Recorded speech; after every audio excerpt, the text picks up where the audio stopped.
where did the rain begin to beat us? Where did we stop listening to the people? President William Ruto and I were the darling of the Kenyan people by listening to them, by engaging them.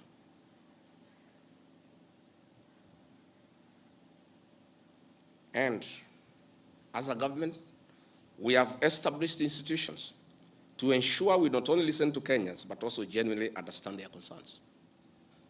We invest significant resources in these institutions, particularly the National Intelligence Service, for this purpose. It is clear there has been a failure in the intelligence and advice we are receiving, particularly concerning crucial government policies. The President of the Republic of Kenya today has admitted that it has come to his attention that the people of Kenya did not want anything to do with the Finance Bill 2024.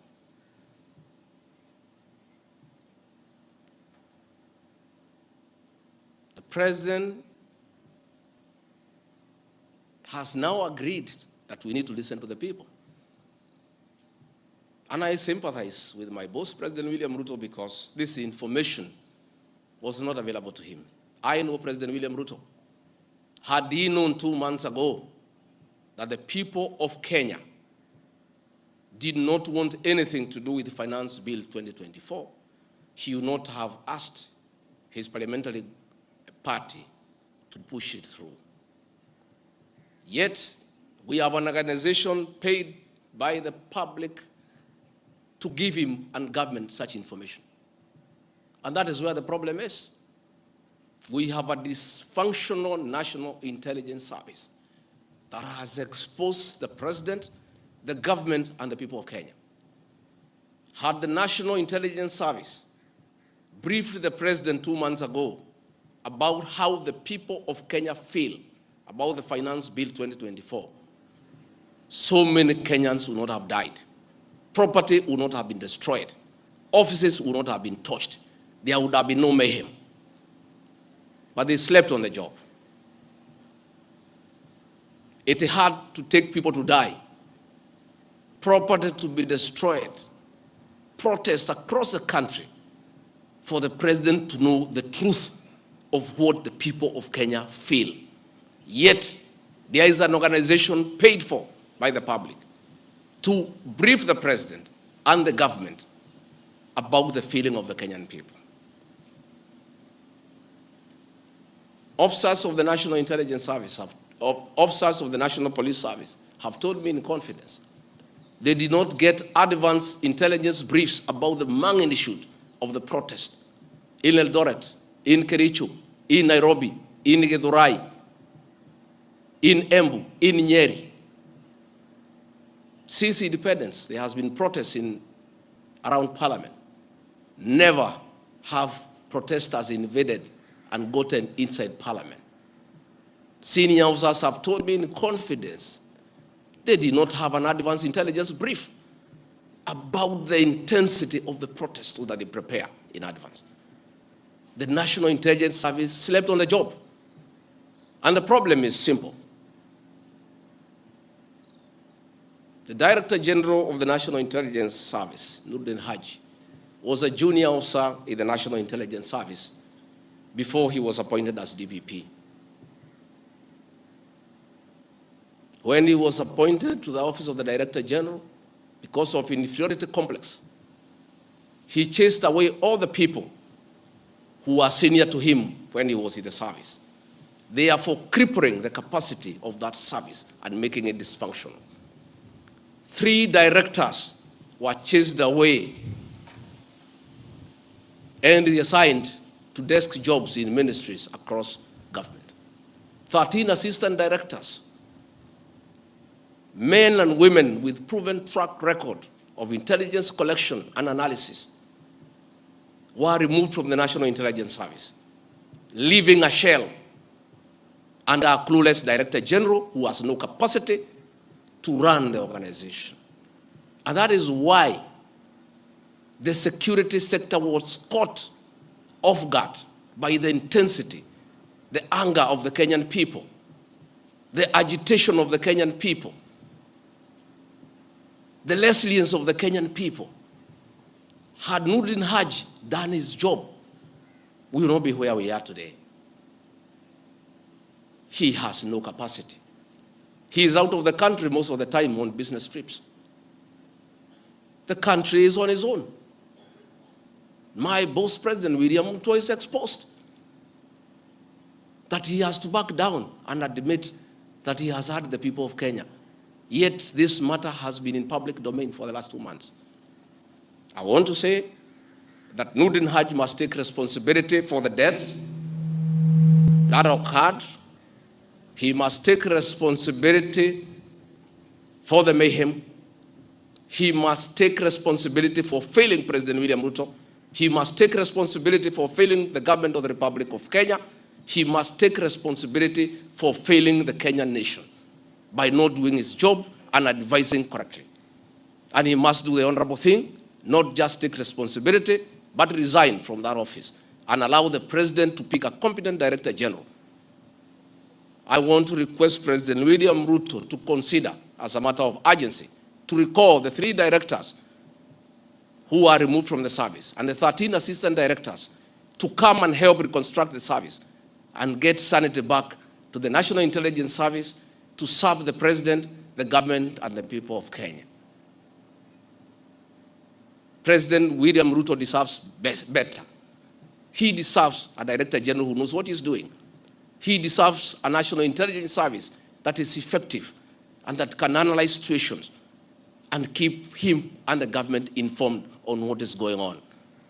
It is embarrassing to me as Deputy President that it has taken protests, deaths, mayhem, destruction for the president to know the truth. Yet there is an organization charged with that responsibility.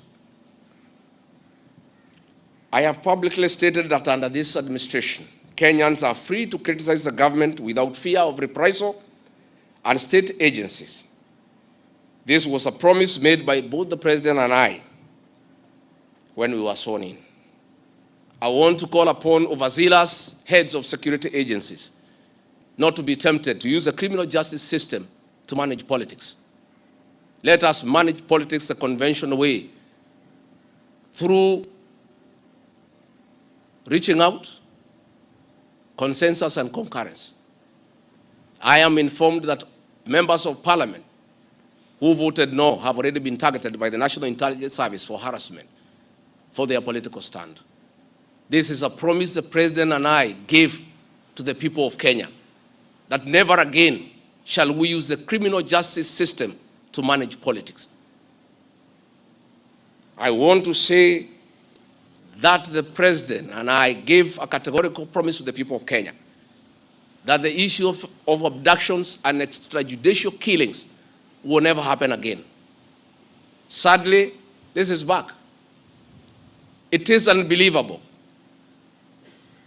that the son of the Honorable Attorney General of Kenya, Justin Bidan Muturi, was abducted at night in a commando style by officers of the National Intelligence Service and held incommunicado for 18 hours. Yet, that is the Honorable Attorney General of the Republic of Kenya. What will happen to other Kenyans?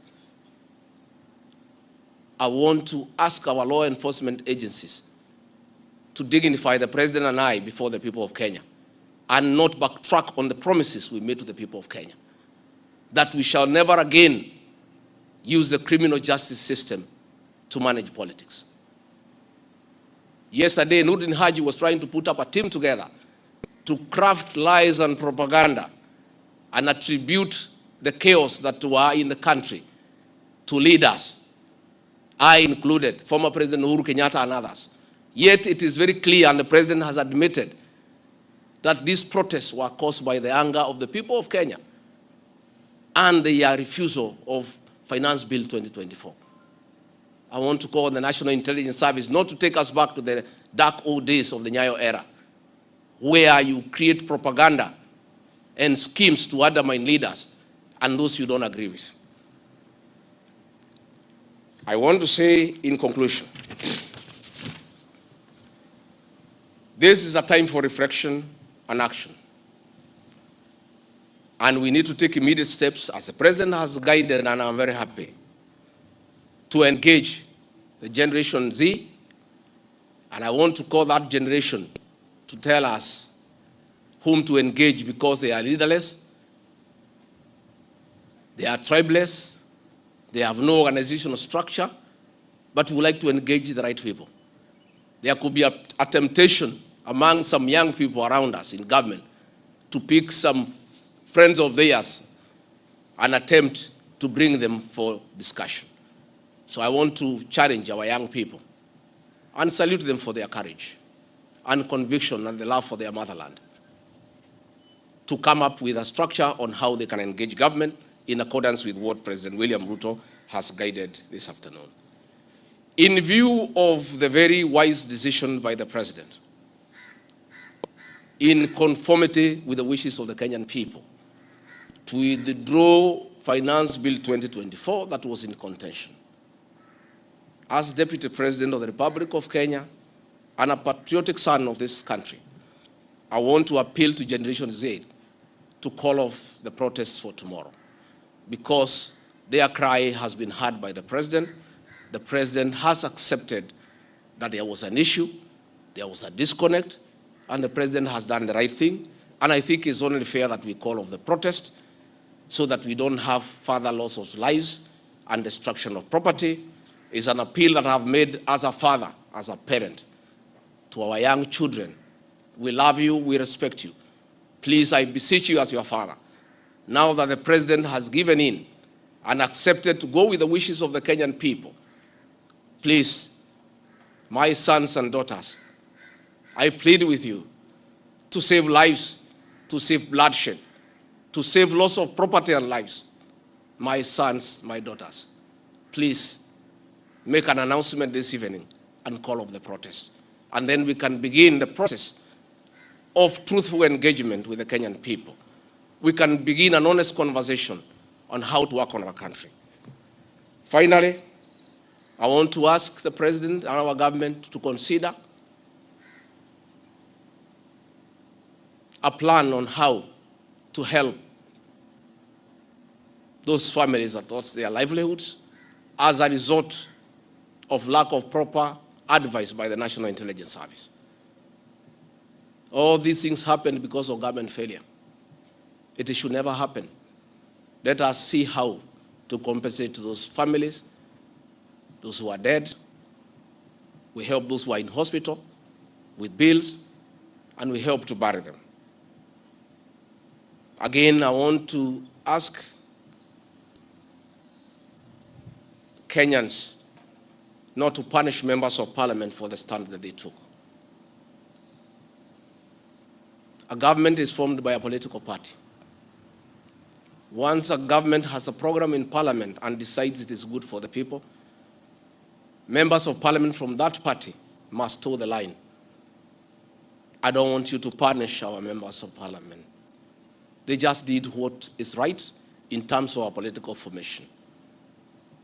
Allow them to be. Allow them to support their government, because that's why they were elected as members of the government party. Let us not harass them. Let us not abuse them.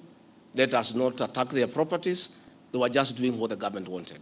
And now that the government has decided to do the right thing, I think we should close that chapter. And if you have a problem with your member of parliament over this matter or any other matter, you will have an opportunity at the right time to punish that member of parliament or affirm he or her by re-electing him or her. And if we do that, it will be good for this country. Finally, I also want to ask the president to consider the issues of the demolitions of houses along Nairobi River. Houses that had approved building plans, built on land with title deed, were demolished, and only a compensation of 10,000 was given, which is unacceptable and unfair. Let us consider any landowner who had a genuine title, who had constructed a house that had been approved by the city authorities for compensation, because it's good to be fair.